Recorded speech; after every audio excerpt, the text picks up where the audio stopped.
In on the issues and possible solutions to the transportation crisis in parts of the country. Backlash from some stakeholders to the ban on certain types of music. And a student lucky to be alive after horror fall at Winwood Road Primary School.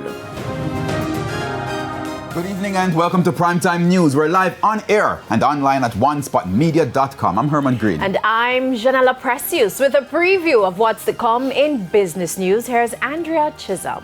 Janella, we'll be seeing a lot of red arrows this evening. You know what that means?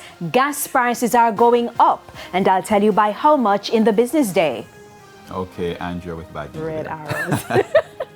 We go to Jermaine Brown. He's here to tell us what's coming up in sports. Jermaine? Well, thank you, Herman. Well, as you know, John Campbell, the Jamaican and West Indies cricketer, has been banned for 4 years. However, one legal expert says it's not all doom and gloom for him, as he could be successful in appealing. We'll tell you more a bit later on. Still can't get over the red arrows, but there's also sports commentary, E-Prime, and weather in this newscast. But before the break, the feedback question. Our question this evening.